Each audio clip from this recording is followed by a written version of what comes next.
नमस्कार दोस्तों, हमारे राजस्थान सुपरफास्ट न्यूज चैनल में आप सभी का स्वागत है। राजस्थान की हर बड़ी खबर को सबसे पहले देखने के लिए हमारे चैनल को सब्सक्राइब कर लें, साथ ही साथ बेल आइकन दबा लें, जिससे आपको हर खबर सबसे पहले मिल सके।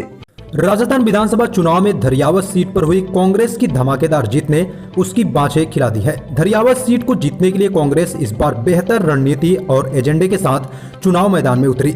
उसकी यह रणनीति कारगर रही और उसके प्रत्याशी नगराज मीणा ने वहां करीब 19,000 वोटों से जीत दर्ज की। कांग्रेस की इस रणनीति में 5 ऐसे अहम फैक्टर रहे जिन्होंने धरियावत की सीट कांग्रेस की झोली में डाल दी। राजस्थान में 2 विधानसभा सीटों वल्लभनगर और धरियावत उपचुनाव के नतीजे सूबे की सियासत पर खासा असर डाल सकते हैं। उपचुनाव में मुख्यमंत्री अशोक गहलोत की साख और बीजेपी का नया प्रयोग दांव पर है।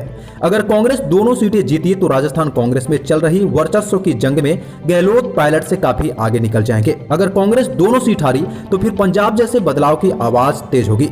नतीजे ही तय करेंगे कि अगले मंत्रिमंडल फेरबदल में किसके समर्थकों का दबदबा होगा। संगठन की कमान गहलोत के करीबी गोविंद सिंह डोटासरा के पास रहेगी या नहीं, सचिन पायलट की क्या भूमिका होगी।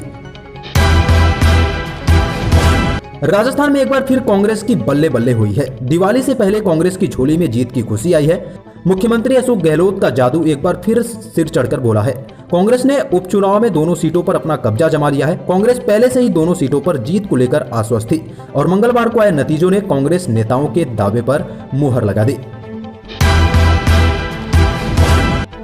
राजस्थान विधानसभा उपचुनाव में बीजेपी को झटका लगा है और बीजेपी दोनों उपचुनाव हार गई। वहीं कांग्रेस की बात करें तो कांग्रेस ने एक सीट बरकरार रखी है और दूसरी सीट बीजेपी से छीन ली है। यहां बीजेपी की हार के कई कारण माने जा रहे हैं, जिसमें अंतरकलह प्रमुख वजह रही है। संयुक्त किसान मोर्चा ने उपचुनाव के नतीजे पर बड़ा बयान दिया है। खासकर हिमाचल प्रदेश, हरियाणा और राजस्थान में बीजेपी के खराब प्रदर्शन के लिए एसकेएम ने किसान आंदोलन की सफलता करार दिया है। एसकेएम ने भारतीय जनता पार्टी के लिए इसे चेतावनी के तौर पर लेने को कहा है। साथ ही यह भी कहा है कि अगर बीजेपी सरकार नीतियों को नागरिकों के हितों के अनुरूप नहीं बनाती है तो उन्हें परिणाम भुगतने पड़ेंगे।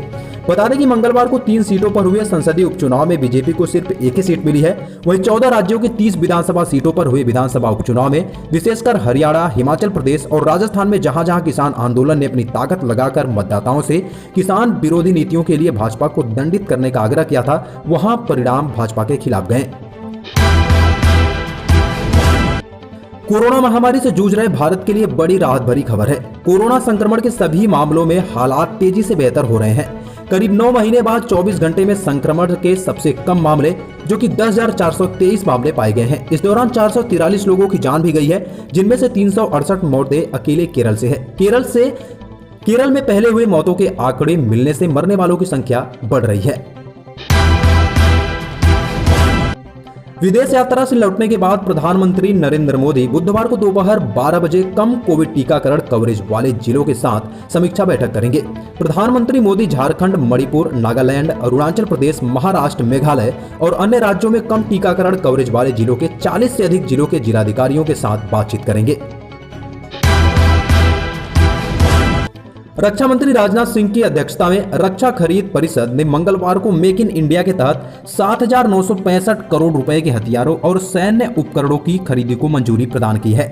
इनमें हिंदुस्तान एरोनॉटिक्स लिमिटेड से 12 लाइट यूटिलिटी हेलीकॉप्टरों की खरीद शामिल है। रक्षा मंत्रालय ने एक बयान में बताया कि 12 हेलीकॉप्टरों के अलावा डीएसी ने भारत इलेक्ट्रॉनिक्स लिमिटेड के Lynx U2 naval gunfire control system की खरीद को भी स्वीकृति दी है।